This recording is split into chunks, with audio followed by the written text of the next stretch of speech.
नमस्कार। हिंदी साहित्य में आज हम महाकवि देव द्वारा रचित कुछ अन्य पदों की व्याख्या करेंगे। इससे पूर्व की कक्षाओं में हमने देव के प्रेम माधुरी में संकलित कुछ पदों की व्याख्या की थी। उसी क्रम में आज हम आगे की पदों की व्याख्या में चर्चा करेंगे। सबसे पहले हम लेते हैं प्रस्तुत जो पद है, आपुस में रस में रहसे बिहसई वन राधिका कुंज विहारी। श्यामा सराहती श्याम की पागही, श्याम सराहत श्यामा की सारी। एक ही दर्पण देखी कहे तिय, नीके लाग लगो पिय प्यो कहे प्यारी। देव सुबालम बाल के साथ, त्रिलोकमयी बली है बलिहारी।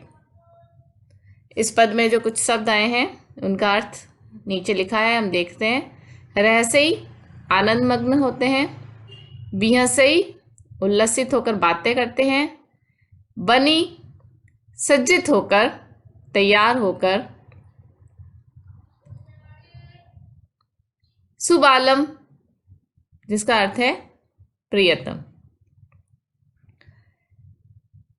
प्रस्तुत जो पद है यह राधा और कृष्ण की युगल छवि से संबंधित है, जिसमें राधा और कृष्ण कुंज में विहार कर रहे हैं और एक दूसरे के सौंदर्य को देखकर, एक दूसरे की लावण्य को देखकर स्वयं ही उसके रूप पर आकृष्ट हो रहे हैं। प्रस्तुत पद का वर्णन करते हुए महाकवि देव कहते हैं कि दोनों आपस में रसमग्न होकर, आनंद मग्न होकर, उल्लसित होकर बातें कर रहे हैं। कौन? राधा और कृष्ण।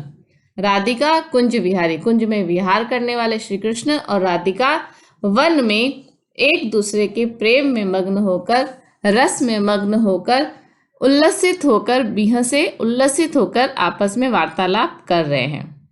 जिस समय राधा और कृष्ण एक दूसरे के सानिध्य में है, साथ में है और दोनों ही एक दूसरे के रूप पर आकृष्ट हो रहे हैं। श्यामा सराहती श्याम की पागही। श्यामा अर्थात राधा श्री कृष्ण की पाग की सराहना करती है। वास्तव में राधा का जो वर्ण है वह श्याम वर्ण नहीं है, लेकिन वह श्याम की प्रेमिका है, इसलिए यहाँ पर कवि ने श्यामा शब्द का प्रयोग किया है। श्यामा सराहती श्याम की पागई, वह श्री कृष्ण की पाग की सराहना करती है और दूसरी तरफ श्याम सराहत श्यामा की सारी, श्री कृष्ण है वह राधा की साड़ी की, उसकी चुनरी की प्रशंसा करते हैं।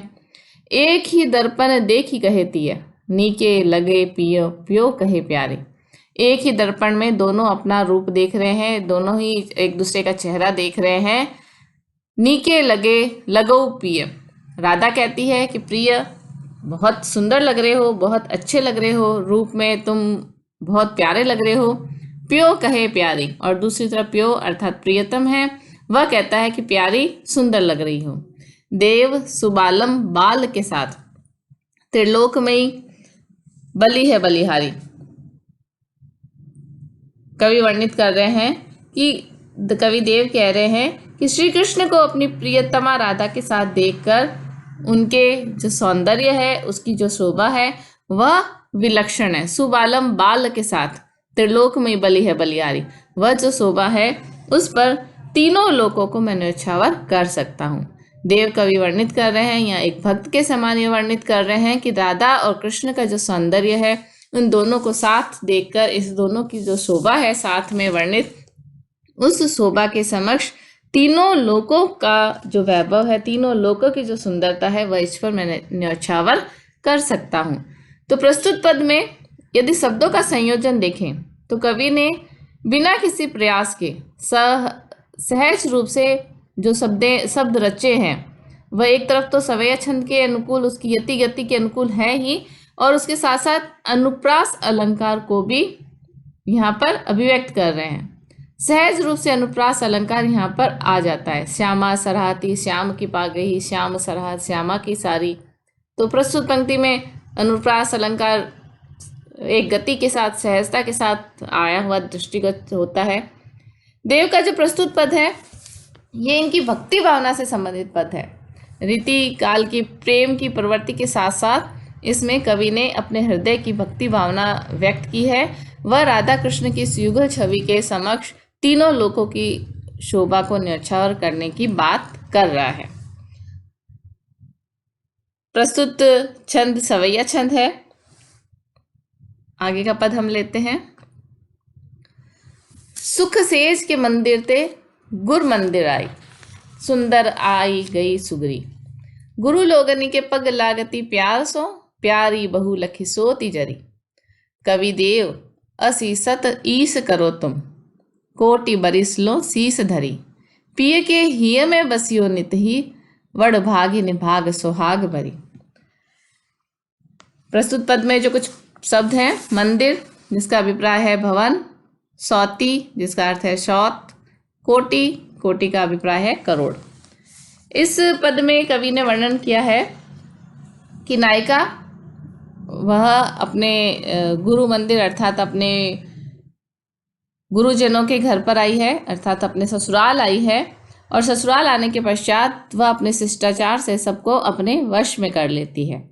शिष्टाचार के कारण जो उसकी सास ससुर है वह उसके तरफ आशीर्वाद देते हैं, और दूसरी तरफ जो उसकी सौत हैं वह उसे देख देख कर ईर्ष्यावश जल रही हैं। सुख सेज के मंदिर ते गुरु मंदिर, सुंदरी आई गई सुगरी। वह सुगढ़, सुंदर, सुशील, शिष्टाचार से युक्त वह जो नायिका है, वह जो सुंदरी है, वह अपने सुख सेज के मंदिर को, वह अपने सुख सुविधाओं को, अपने घर को, अपने पीहर को, सुख की सैया को त्याग कर अब गुरु मंदिर, गुरुजनों के घर में आ गई है, उनके भवन में आ गई है, अर्थात अपने ससुराल आ गई है। वहां पर आकर उसने बड़े प्यार से गुरु लोगनी के पग लागती प्यार सो, बड़े प्यार से गुरु लोगों के, अपने बड़े लोगों के पाँवों को उसने स्पर्श किया, अपने सास ससुर के पाँवों को स्पर्श किया। उस नायिका को देखकर प्यारी बहु लखी सौती जरी, उस प्यारी सुंदर सुगर सुशील बहू को देखकर जो पहले से उपस्थित जो सौत थी वह जलने लगी, ईर्ष्यावश वह हृदय से जलने लगी। कविदेव कहते हैं कि गुरुजनों ने भी, कविदेव असीसत ईस करो तुम, कोटि बरिस लो शीस धरी। नायिका ने अपने सास ससुर के पांव छुए तो गुरुजनों ने भी, सास ससुर ने भी उस नायिका को यह आशीर्वाद दिया कि हे पुत्री, कोटि बरिस लो शीस धरी, हे पुत्री, ईश्वर की कृपा से ईश करो तुम, ईश्वर की कृपा से तुम करोड़ों वर्षों तक जीवित रहो, करोड़ों वर्षों तक जीवित रहो। इसके साथ ही साथ पिय के हिय में बसियो निथि, तुम सदा अपने प्रियतम के हृदय में निवास करो। इस प्रकार तुम बड़ी भाग्यशाली, बड़ भागिनी भाग सुहाग भरी, भाग्यशालिनी और सौभाग्यशालिनी बनी रहो। तो प्रस्तुत पद में कवि जो वर्णित कर रहा है, नायिका का वर्णन कर रहा है। नायिका जो अपने ससुराल पहुंचती है वहाँ पहले से उपस्थित सौत का वर्णन भी कर रहा है। तो जो रीतिकाल है, रीतिकाल में समाज में नारियों की जो स्थिति है उसके बारे में जो कहा जाता है वह किस आधार पर कहा जाता है? साहित्य के लिए हमें कहते हैं कि वह समाज का दर्पण होता है। समाज में जो होता है वह हमें साहित्य में दिखाई देता है। एक तरफ से परिस्थितियां साहित्य का निर्माण करती है, दूसरी तरफ जो परिस्थितियों का प्रभाव है वह साहित्य पर पड़ता है। तो उस समय का जो समाज में स्त्रियों की जो स्थिति थी कि बहुविवाह प्रचलित था, एक पत्नी के होते हुए दूसरा विवाह किया जाता था, और आपस में सौत या डाह या सौत के प्रति ईर्ष्या का भाव नारी की स्थिति को और अधिक कमजोर बनाता था। तो प्रस्तुत पद में उस काल की नारी की स्थिति भी समझ सकते हैं हम इस पद के माध्यम से। और मुख्य रूप से इस पद में कविदेव ने जो वर्णित किया है वह एक नायिका का वर्णन किया है जो अपने सुख सेज को अर्थात अपने पियर को छोड़कर अब ससुराल पहुंचती है और अपने व्यवहार से, सुगढ़ व्यवहार से, शिष्टाचार पूर्ण व्यवहार से सास ससुर से आशीर्वाद की भागिनी बनती है। प्रस्तुत पद है उसमें अनुप्रास अलंकार स्पष्ट दृष्टिगोचर हो रहा है और सवैया छंद की यति और गति यहाँ पर देखने को मिल रही है। आगे का पद हम लेते हैं। श्री विधि बानी चु वेद बखानी, पुराननी जो शिव संग भवानी, जो कमला कमलापति के संग, देव सची सची सुखदानी, दीप शिखा ब्रज मंदिर सुंदरी, जागति ज्योति चहु जग जानी, सिद्धि की साधिका साधु समाधिका, सो व्रजराज की राधिका रानी।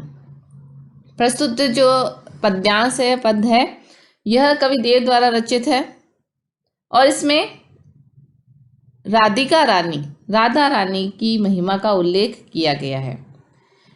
ये पद है, ये कवि की विशुद्ध भक्ति भावना से संबंधित पद है, जहाँ उन्होंने राधा के प्रति, राधा के वैभव का वर्णन किया है, राधा के प्रति अपनी भक्ति को संप्रेषित किया है।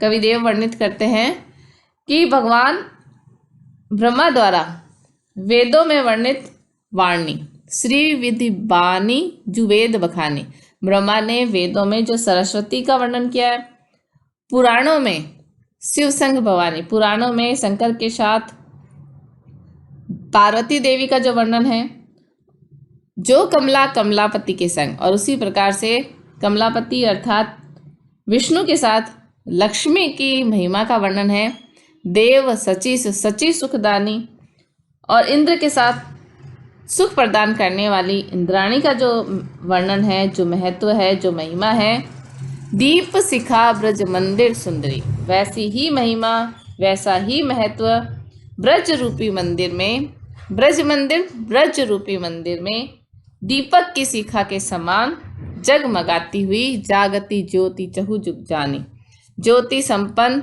राधिका की महिमा है, इसे चारों युग जानते हैं। कुल मिलाकर कवि देव जो वर्णित कर रहे हैं, वह ये बखान कर रहे हैं कि जिस प्रकार से सरस्वती, जिस प्रकार से पार्वती, जिस प्रकार से लक्ष्मी और जिस प्रकार से इंद्राणी का महत्व है, जो वेदों में, पुराणों में वर्णन किया गया है, विभिन्न प्रकार के धार्मिक ग्रंथों में इन चारों देवियों का जो वर्णन किया गया है, उनकी महिमा का बखान किया गया है, वही महिमा ब्रज रूपी मंदिर में दीप शिखा के समान जागती ज्योति, जगमगाती ज्योति के समान राधा रानी का महत्व है। इन चारों देवियों के समान ही राधा रानी भी उतनी ही महत्वपूर्ण, उतनी ही महिमाशाली है, और इस तथ्य को चहु युग जानी, चारों युग इस तथ्य को जानते हैं। कौन से चारों युग? सतयुग, त्रेता युग, द्वापर युग और कलयुग। इन चारों युगों में इन चारों ही देवियों के समान महत्व राधा रानी का भी है। राधा रानी का महत्व क्यों है? क्योंकि वह भी सरस्वती, पार्वती और लक्ष्मी के समान अत्यधिक महिमामयी है। उसकी महिमा कहाँ कहाँ है? ब्रजराज श्री कृष्ण की रानी राधिका सिद्धि की साधिका, वह समस्त सिद्धियों की साधने वाली है, अर्थात वह संसार की जितनी भी प्रकार की सिद्धियां हैं, उन समस्त सिद्धियों को देने वाली है, प्रदान करने वाली है। साधु समाधि का, और उसी प्रकार से वह साधुओं की समाधि का है, अर्थात वह साधुओं की उपास्या है। साधु लोग जिसकी उपासना करते हैं, वह उपास्या राधा रानी है। वह ब्रजराज की राधिका रानी है। ब्रज के राज अर्थात श्री कृष्ण की रानी राधिका ही वह है जिसकी साधु लोग उपासना करते हैं। तो यहाँ पर कवि देव की भक्ति भावना व्यंजित हुई है।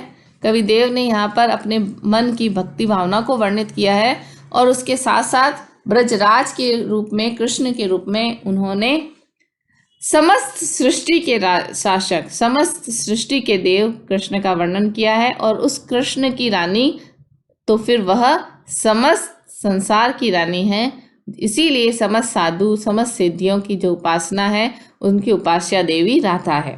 यह कवि ने यहाँ पर वर्णित किया है। प्रस्तुत पद में यमक अलंकार, अनुप्रास अलंकार और व्यतिरेक अलंकार का सुंदर प्रयोग कवि ने किया है। कवि ने यहाँ पर चारों देवियों से समान ही महिमावान देवी राधा को बताया है। आगे का पद हम लेते हैं। जब ते कुंवर कान्हा रावरी कला निधान, कान परी बानी वाके सुजस कहानी सी, तभी ते देव देखी देवता सी, हंसती सी, खीजती सी, रीजती सी, रूसती सी, रिसानी सी, छोई सी छली सी छीनी लीनी सी छक्की सी छिन, जक्की सी चक्की सी लागी थक्की ठहरानी सी, बीदी सी बदी सी विष बूढ़ी सी विमोहित सी, बैठी बाल बकती बिलोकत बिकानी सी। यहाँ कवि वर्णित कर रहा है प्रेम की जो अनेक दशाएं हैं उसमें एक दशा का नाम है पूर्वानुराग, जिसमें जो नायिका है नायक के रूप को सुनकर, रूप के बारे में सुनकर ही वह उस नायक के प्रति आकृष्ट हो जाती है और एक प्रकार से प्रेम की दशा में लिप्त हो जाती है, लीन हो जाती है। उसी लीन अवस्था का वर्णन कवि ने यहाँ किया है। वह अनेक प्रकार के अनुभवों के माध्यम से वर्णित करा, अनेक प्रकार के ये जो सात्विक अनुभव उसमें उपस्थित हो रहे हैं नायिका में, जो ये दिखा रहे हैं कि नायिका कृष्ण के रूप को सुनने के पश्चात वह उन्माद की अवस्था में पहुंच गई है, इसीलिए अनेक प्रकार की ये स्थितियां उत्पन्न हो रही है। नायिका वर्णन कर रहा है, कवि देव वर्णित कर रहे हैं कि कोई सखी श्री कृष्ण से कहती है कि हे कला के भंडार, जब ते कुंवर कानर रावरी कला निदान, जब ते तुम्हारे सुयश के बारे में, तुम्हारी कलाओं के बारे में उस नायिका ने सुना है, कान परिबानी वाके सुजस कहानी सी, तुम्हारे यश की कथा उसके कानों में पड़ी है, तभी ते देव देखी देवता सी, तब से ही वह देवता के समान हंसती हुई सी, कभी खींचती हुई सी अर्थात क्रोध करती हुई सी, नाराज होती हुई सी, कभी रूठती सी और कभी वह क्रोध करने समान, रूठने के समान दिखाई दे रही है। वह कभी विचलित हो रही है, कभी क्षुब्ध हो रही है, कभी लुटी हुई सी, कभी हारी हुई सी और कभी वह परेशान सी दृष्टिगत हो रही है। चक्की सी लागी थक्की ठहरानी सी, वह ऐसी लगती है कि जैसे बीदी सी बदी सी विष बूढ़ी सी, ऐसा लगता है जैसे किसी ने उसे बेद डाला हो, जैसे उसे किसी ने बांध डाला हो, जैसे वह अपने वश में नहीं है। अनेक प्रकार के भाव उसके चेहरे पर उपस्थित हो रहे हैं, कभी वह खींच रही है, कभी हंस रही है, कभी रूठ रही है, कभी क्रोध कर रही है, कभी थकी हुई लग रही है, कभी वह तृप्त लग रही है। तो इस प्रकार ऐसा लगता है कि कैसे उसको किसी ने बांध दिया हो। विष बूढ़ी सी विमोही सी, ऐसे लगता है कि उसको जहर में किसी ने डुबा दिया हो या फिर वह कहीं पर मोहित सी हो गई हो, ऐसी उसकी दशा हो गई है।